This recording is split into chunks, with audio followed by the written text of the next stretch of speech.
जयपुर ले चलते हैं विशाल गौ सेवा सम्मेलन। मुख्यमंत्री अशोक गहलोत का संबोधन सुनिए जरा।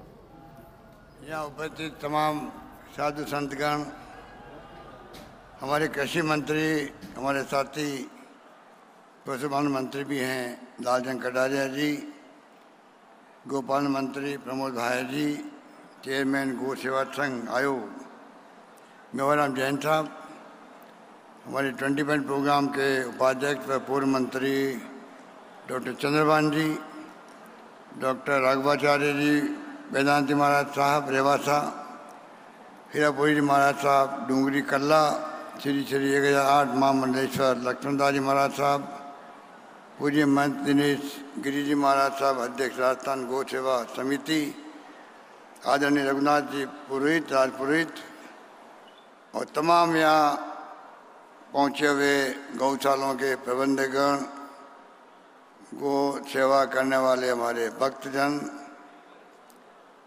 मैं सबको नमन करते हुए मुझे खुशी है कि आज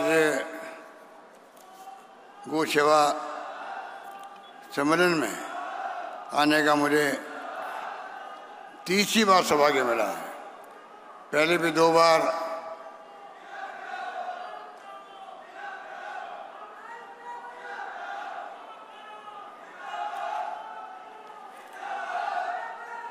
आप लोग शांत रहो। आपकी मांग मुझे मालूम है, आपकी मांग है, आपकी मांग के बारे में बोलूँगा अभी, आप शांत रहिएगा। मुझे ध्यान है कि हमने 33 से 50 जिले बनाए राजस्थान के अंदर और उसमें कुछ शिकायतें भी है, सीमाओं की है, नए जिले की है। आप पहले मेरा भाषण सुनिए। मुझे मालूम है कि आपकी मांग, आपके धरने चल रहे जगह जगह, पर ये स्थान नहीं, ये स्थान है गौ भक्तों का, गौ सेवा का है। आप कृपया शांत रहिएगा, मैं उसके बारे में बात करूंगा अभी।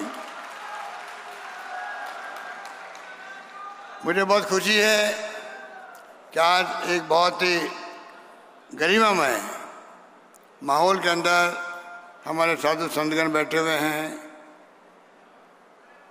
भक्त जन बैठे हैं, जीवन लगा दिया गायों की सेवा के लिए, प्रतिबद्ध है, समर्पित है। और गौ माता के बारे में तो जैसा भी कहा गया मेरे पूर्व के अंदर, गांधी जी ने भी, वो बड़े गौ भक्त थे खुद भी, उन्होंने कहा था गौ माता जन्म देने वाली माता से भी श्रेष्ठ है। हमारी माता में 2 साल तक दूध पिलाती है, आशा करते कि हम बड़े होकर के उसकी सेवा करेंगे, परंतु गाय हमसे सिर्फ चारे के अलावा कुछ नहीं मांगती है, कुछ आशा नहीं करती है। गौ माता जीवन के बाद, मृत्यु के उपरांत भी सेवा करती है। गाय के मरने के बाद उसके शरीर के हर अंग, उसकी अस्थियाँ, उसकी चमड़े, सींग सब काम आते हैं। जो उपमा गाय माता को, गौ माता को गांधी जी ने दी है, वही हम सब की है। और मैं समझता हूँ कि आप जितने ही साधु संतगण बैठे हुए हैं, हिंदू धर्म के अंदर भी, ग्रंथों के अंदर भी गाय का अलग महत्व है। और उसी ढंग से आप सब साधु संतों की भावना को देखते हुए और जिस प्रकार से मुझे याद है सन 2013 के अंदर जब दिनेश गिरी महाराज साहब आप सबको लेके असेंबली आए थे और मैंने उसी वक्त घोषणा करी थी कि देश में पहली बार गांव का अलग निदेशालय बनेगा। हमने खाली घोषणा नहीं करी, बल्कि आदेश जारी किए, अलग डायरेक्टर बन गया गांव का, और आज में सरकार ने उसका नाम विभाग लिख दिया। अच्छा किया वसुंधरा जी के वक्त में, परंतु विभाग तो बना दिया, तो 5 साल में सिर्फ 500 करोड़ रुपये दिए गौशालाओं को, और हमने 500 के बजाय अभी इन 5 सालों में 3000 करोड़ रुपये दिए गौशालाओं के, 3000 करोड़ रुपये दिए। अनुदान पहले 3 महीने का था जब मैंने शुरुआत करी, फिर 6 महीने का हुआ, अब 9 महीने का अनुदान है। तो कोई कमी नहीं रखी हम लोगों ने। हम जानते हैं कि गाय का क्या महत्व है जीवन के अंदर, और उसी ढंग से अभी प्रमोद भाई जी कह रहे थे आपको, ये पीछे पड़े रहते हैं गाय के लिए, गौशालाओं के लिए, नंदीशालाओं के लिए। 1,56,00,000 रुपए एक नंदीशाला बनाने के लिए सरकार ने देना मंजूर किया है, पर बहुत कम जगह नंदीशाला बन पाई है। कहीं जमीन नहीं मिल रही है, कहीं जो है इस महंगाई के दौर के अंदर लोग आगे नहीं आ रहे हैं, तो नंदीशालाएँ जो बननी चाहिए उस ढंग से बन नहीं पा रही है। वरना जो आवारा पशुओं की जो स्थिति है, खेत को नुकसान करती है, एक्सीडेंट होते हैं, मानव को नुकसान करती है, मोहल्ले के अंदर तकलीफ देती है। सबकी भावना है कि आवारा पशु के नाम पे कोई भी पशु गलियों में नहीं जाए, और नंदीशाला नंदी जाए, गाय जाए तो और हमें बुरा लगता है। जिसको माँ कहते हैं वो अगर आवारा पशु के रूप में जानी जाए तो हम सबको किसी को पसंद नहीं आता। इस बात का एहसास मुझे भी है। इसलिए हमने प्रयास किया है किस प्रकार से हम लोग गाय माता का ख्याल रखें, गौशालाओं को अनुदान दें। अभी लंबी रोग आ गया, गाय का मरना एक बात है, तड़प तड़प के मरना दूसरी बात है। आपने हमने देखा हमारी गायें जो है लंबी रोग की बीमारी से, तकलीफ से तड़प तड़प के मर रही थी।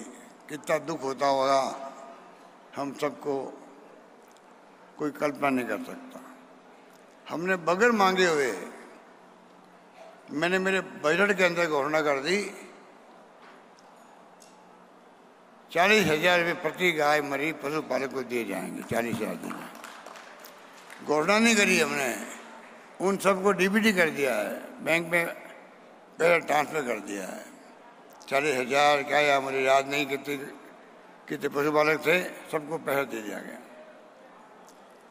सुप्रीम कोर्ट ने कहा सरकारों को लंपी रोग में गाय मरी है, कुछ मदद मिलनी चाहिए। मैंने कोई अखबार में पढ़ा था, तो मुझे नहीं मालूम कहीं पे कोई पैसा मिला भी होगा। तो आप सोच सकते हैं कि और तो और अभी मैंने कामधेनु योजना शुरू करी है, जो महंगाई की राहत शिविर लगाए हमने। 10 गारंटी है उसके अंदर, 25 लाख का बीमा इलाज का। क्रांतिकारी कदम, क्रांतिकारी है। बीमारी का दवाएं free, test free, operation free, पूरा इलाज फ्री होना किसे कहते हैं? 2 लाख, 5 लाख, 10 लाख मामूली खर्चा होता है। हार्ट का ट्रांसप्लांट करवाओ, बाईपास करवाओ, किडनी बदलवा दो, घुटने बदलवा दो। इतना बड़ा काम ने महंगाई की राहत के अंदर हमने बड़ा फैसला किया। उसी वक्त हमने ये लंबी रोग का भी किया और साथ में कामधेनु योजना लेके आए हम। हर परिवार में 2 गायों को, 2 पशुओं को, भैंस भी हो सकती है उसके अंदर, उनका बीमा सरकार करवाएगी।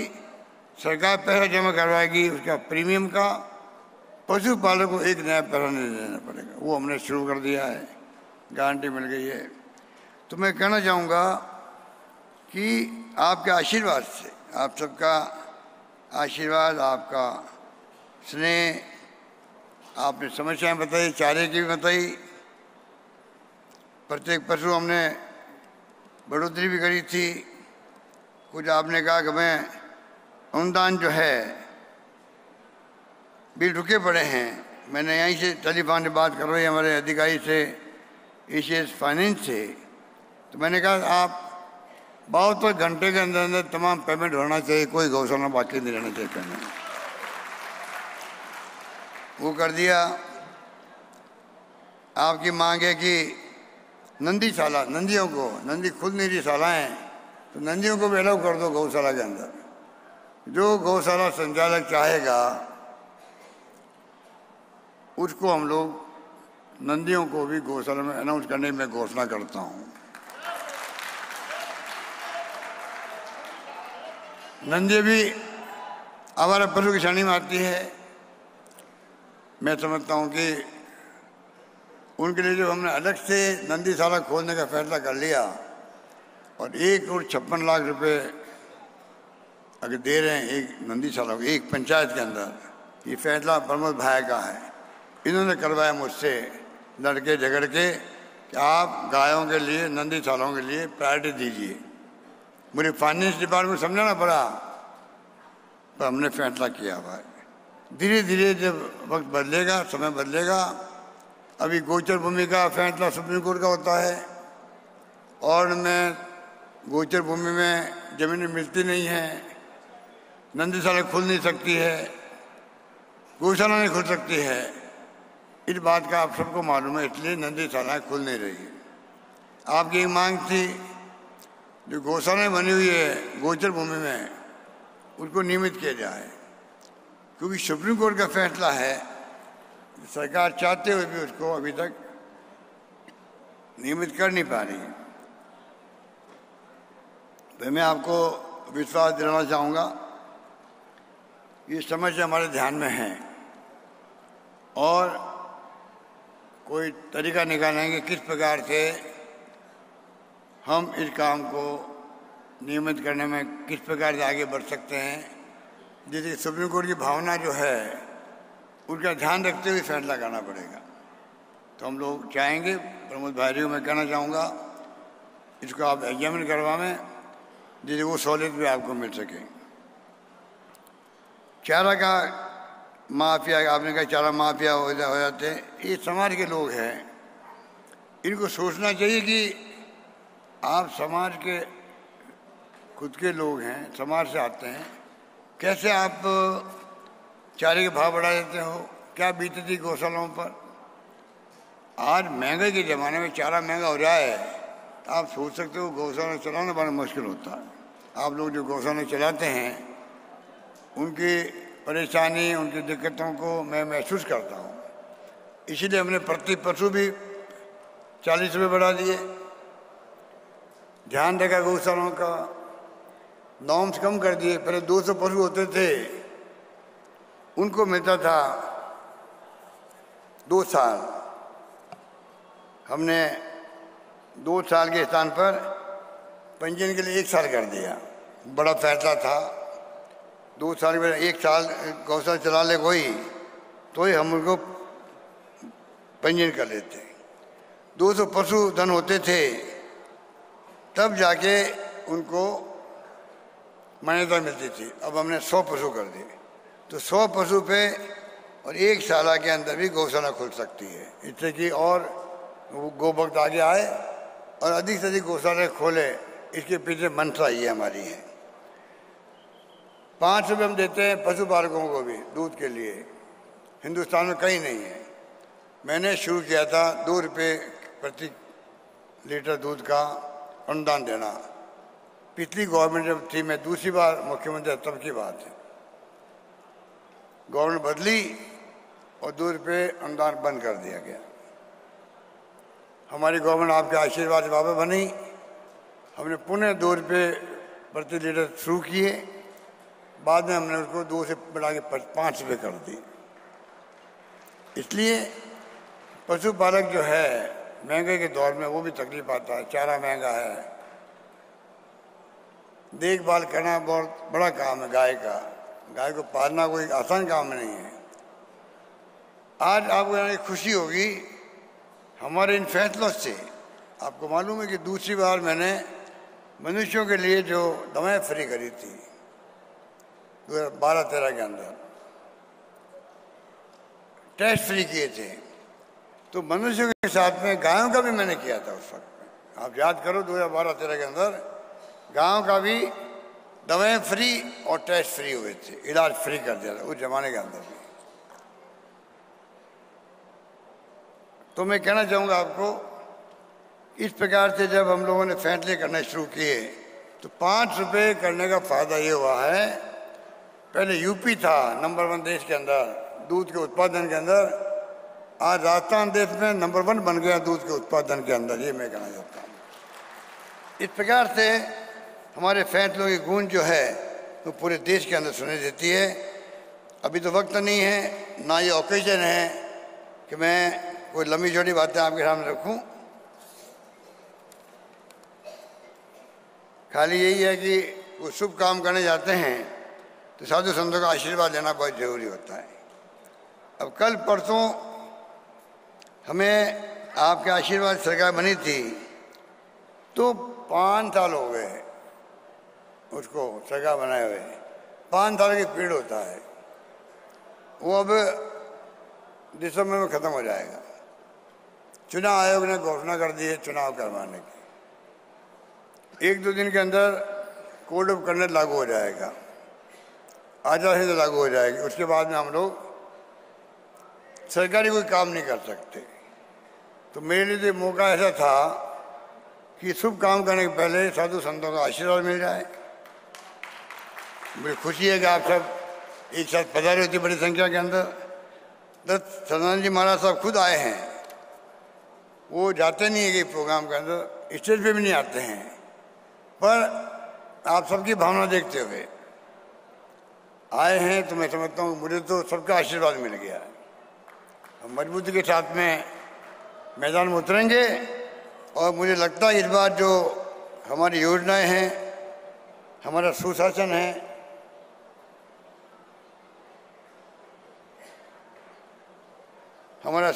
है, एक के बाद एक फैसले किए हैं, कानून पास किए गए हमने किसानों के लिए भी, गिग वर्कर्स के लिए भी कई कानून पास किए जो कि बहुत ही क्रांतिकारी कानून है। देश भर में चर्चा है। कर्मचारियों को ओपीएस दे दी हमने, बहुत खुश है कर्मचारी वर्ग। उनके इलाज का अलग सिस्टम बना दिया हमने आरजीएसएस का। प्रमोशन में उनको ज़्यादा तवज्जो मिल गई। कोई कमी रख नहीं रहे हैं, कोई वर्ग हो, किसान हो, मजदूर हो, छात्र हो, नौजवान हो, महिलाएं हो, सबके लिए हमने एक से बढ़ के स्कीम लागू करी। और तो और 2030 के अंदर राजस्थान कैसा बने, ये खाका दिमाग में रहना चाहिए राजस्थान वालों के। उसका डॉक्यूमेंट अलग बनवाया हम लोगों ने। 3,32,00,000 लोगों ने अपनी राय दी उसके अंदर। डॉक्यूमेंट छप गया है और आगे लगातार अपडेट होता रहेगा। हम चाहते हैं कि आज हमारी गवर्नमेंट है, 2030 तक, अभी तो 23 के चुनाव आएंगे, फिर 28 के चुनाव आएंगे, 2028 के अंदर चुनाव आएंगे, बाद में 30 आएगा। उसमें कौन मुख्यमंत्री होगा, किस पार्टी की सरकार बनेगी, ये तो आज नहीं कह सकते। जनता माई बाप होती है, जनता फैसला करती है। पर आज हम ये तो कह सकते हैं कि हमारा फर्ज बनता है, हम सपना देखें, हम जनता की भावना क्या है वो सुने, उनकी भावनाओं को समझें, आगे बढ़ने का प्रयास करें और डॉक्यूमेंट तय करें जिससे आने वाली पीढ़ियाँ भी डॉक्यूमेंट के आधार पर आगे बढ़ सके। टाइम पर वेस्ट नहीं उनका भी। इस प्रकार की सोच के साथ में हमने सेवाई धर्म है, सेवाई कर्म है, ये भावना रखते हुए मैंने पूरा शासन किया 5 साल तक। और हमारे शासन करने के बाद में आज शिक्षा के अंदर तमाम प्रीमियर संस्थाएं खुल गई राजस्थान के अंदर। साथ में हम देश में सिरमौर है। आज एकमात्र राजस्थान राज्य है देश के अंदर, हो सकता है दुनिया के अंदर भी, जिसने कानून पास कर दिया है हर नागरिक के स्वास्थ्य की जिम्मेदारी सरकार की होगी। कानून बना दिया हम लोगों ने, कानून कर नहीं बनते हैं। उसी ढंग से हम लोगों ने 25 लाख का बीमा भी किया है। आप कल्पना कर सकते हैं कि जो गांव में या शहर में जो गरीब आदमी हैं, इलाज का पैसा खर्च होता है। हमारे यहाँ ऐसे संस्कार हैं, हिंदू संस्कार भी रहते हैं, हिंदुस्तान में संस्कार रहते हैं, चाहे कोई धर्म के लोग हों। माँ बाप की सेवा करना हमारा फर्ज बनता है। माँ बाप बूढ़े हो जाते हैं, डॉक्टर जवाब देता है कि बचेंगे नहीं ये, तब भी हम क्या करते हैं, मन नहीं मानता। हम उसके लिए 1 लाख, 2 लाख, 3 लाख खर्च हो जाए, मेरे माँ बाप बचने चाहिए, उस रूप में हम आगे बढ़ते हैं। चाहे मकान बेचना पड़े, गहने बेचने पड़े, गिरवी रखने पड़े, परवाह नहीं करते हम लोग। कर्जा हो जाता है। अब मैंने एक झटके के अंदर सबको कर्जे से मुक्ति दिला दी है। अब 1 पैसा नहीं लगेगा, माँ बाप का इलाज फ्री करो आप आराम से। ठीक, इस प्रकार से जो है मैं समझता हूँ कि हमने जो घोषणा की है उससे आज राजस्थान में वैसे भी हम जिस प्रकार से मैं बार बार कह रहा हूँ आपको, दिनेश गिरि जी महाराज साहब ने जब शुरुआत करवाई थी आपके ये निदेशालय बनाने की, सरकार के विभाग बनना बड़ी बात है। और मैं ये भी कहना चाहूँगा कि हमारे अभी ये हमारे प्रमोद भाई साहब स्लिप भेज रहे हैं। मैंने घोषणा करी कि नंदियों को भी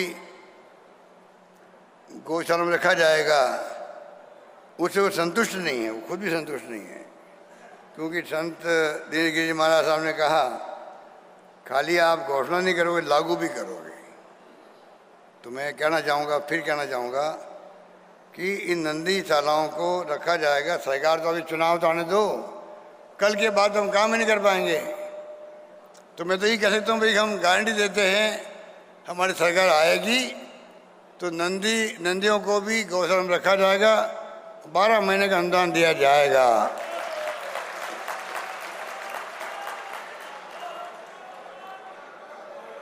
अभी हमारे कुछ साथी जो आए हैं बाहर से, कुछ तो मुझसे जनप्रतिनिधि मिल के गए थे। डॉक्टर चंद्रभान जी तो हमारे पुराने साथी हैं, लगातार बात करते रहते हैं, क्योंकि हमने जिले बनाए थे सूचना देने के लिए। 100-125 किलोमीटर आना पड़ता था जिला मुख्यालय पे। अभी हमने 33 की बजाय 50 जिले बना दिए। मैंने आराम हो गया, लोगों को नज़दीक आके जिला मुख्यालय पे जाओ और अपना काम करवा लो। गुड गवर्नेंस के लिए छोटे जिले आवश्यक है, ये मेरी सोच है, मेरी पार्टी की सोच है, हमारी सरकार की सोच है। इसलिए हमने 50 जिले बनाए हैं। और देश के अंदर या तो आंध्र प्रदेश ने 14 जिले बनाए थे एक झटके के अंदर, या हमने फिर 33 के 50 जिले कर दिए हैं। आगे भी एक कमेटी बनाई हुई मिस्टर राम लोबारी जी, वो पूरा लेखा जोखा देखता है, कितना एरिया है, कितनी आबादी है, क्या समस्याएं हैं, समस्या किस प्रकार की है, बैकग्राउंड क्या है क्षेत्र का, उसके आधार पर वो फैसला करती है और रिकमेंडेशन देती है हम लोगों को। और हम लोग जो है, मैंने घोषणा की असेंबली के अंदर, पहले असेंबली चल नहीं रही है, फिर भी जो मांगे आ रही है, मैं कहना चाहूँगा 2 बातें हैं। एक तो अभी मांगे जो आई है उसमें, एक तो मांग आई है सुजानगढ़ की आई है। सुजानगढ़ के लोग भी आए थे, अभी आप लोग सब आए हुए हो, राजस्थान भर के हर जिले से लोग आए हो, मुझे मालूम है, इस बात का एहसास मुझे है। मैं आप सबका हार्दिक स्वागत करता हूँ और कहना चाहूँगा हर जिले की, हर वर्ग की जो भावनाएं हैं, उनकी मांगे हैं, उनकी अपेक्षाएं सरकार से है, उसका पूरा करने का प्रयत्न मैंने किया है। इसलिए मैंने कहा था एमएलए साहबान को, आप अपने क्षेत्र के लिए मांगते मांगते थक जाओगे और मैं देते देते नहीं थकूंगा, और मैंने करके दिखाया है। ये मांग आ गई, बच गई मांग कोई। शिवानगढ़ के एमएलए साहब मेघवाल साहब, मनोज जी बार बार मांग करते हैं। चंद्रभान जी हमारे नेता, वरिष्ठ साथी, हमारे बिजली के मंत्री रहे हों, उद्योग मंत्री रहे हों, जहाँ रहे हो, शानदार काम किया उस जमाने के अंदर। आज वो दिख रहा आपको ढांचा पूरा बिजली का, उनका आधारभूत ढांचा इन्होंने खड़ा किया था जब कंपनी बनी थी पहले बार। वो बार बार मांग कर रहे हैं, धरने चल रहे थे मालपुरा के अंदर। एक हमने रीडवाणा और नावा कुचावन सिटी जिला बनाया था, उसमें दूरियां बहुत ज़्यादा है, उनकी मांग थी हमारा जिला अलग बने, तो हमने रिकमेंडेशन कर दी है, करने जा रहे हैं, आज ही कर देंगे। 3 जिले, नंबर 1 सुजानगढ़, मालपुरा और कुचामन शहर, 3 जगह जो है नए जिले बनेंगे। और सीमाएं जो है, उनकी सीमाएं तय करने का काम, सुनिए आप, सीमाएं तय करने का काम जो है वो सरकार नहीं करती है, कमेटी करेगी, रेवेन्यू डिपार्टमेंट करेगा। राम लोभाया कमेटी को 3 जिले रिकमेंडेशन के साथ में, सुनिए आप आगे सुनिए, 3 जिले की सिफारिश के साथ में मैं भी घोषणा कर रहा हूँ।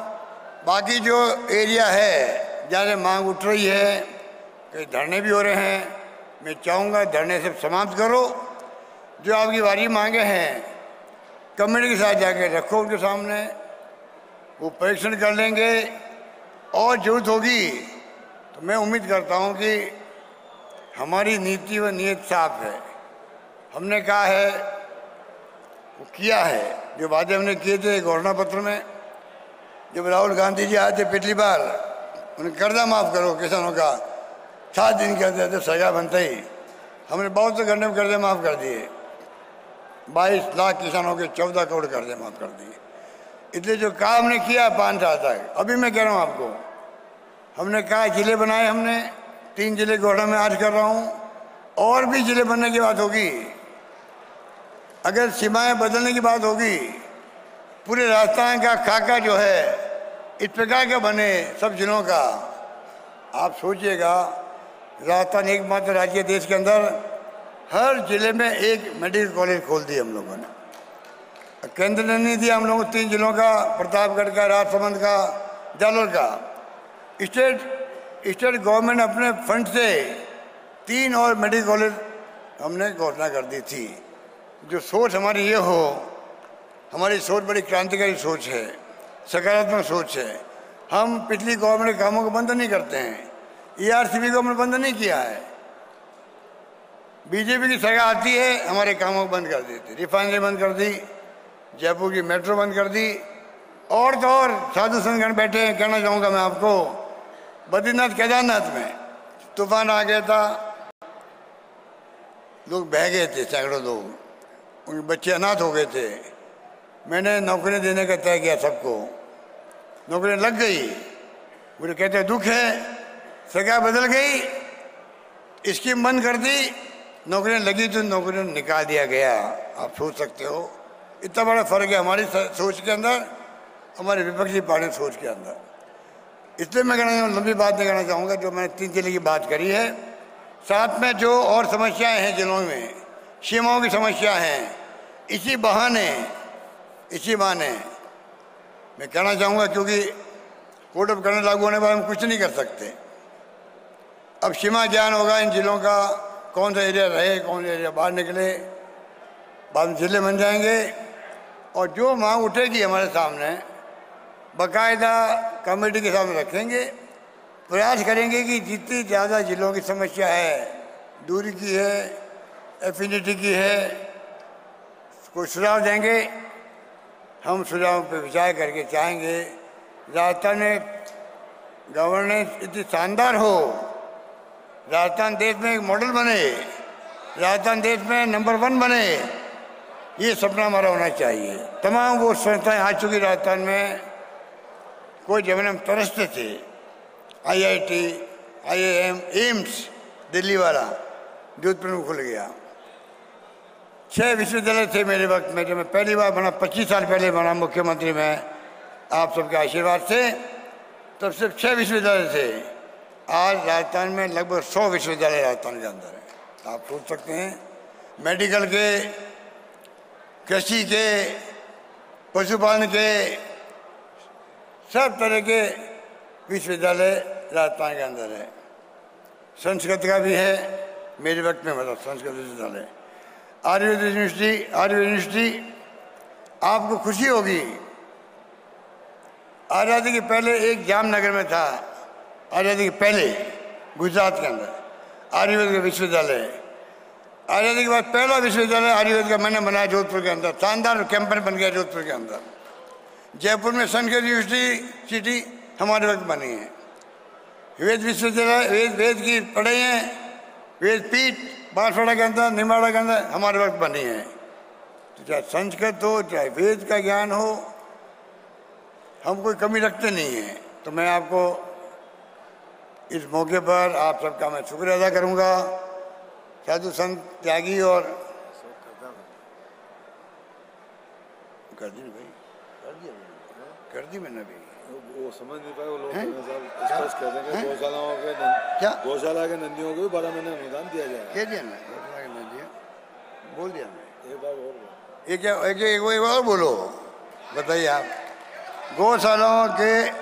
गौशालाओं में नंदियों को 12 महीने अनुदान दिए जाने की घोषणा करता हूँ। गौशाला में नंदियों को, इस सब के लिए नहीं है, नंदियों के लिए है। नंदियों के लिए गौशालाओं में 12 महीने का अनुदान मिलेगा। धन्यवाद, जय हिंद, धन्यवाद।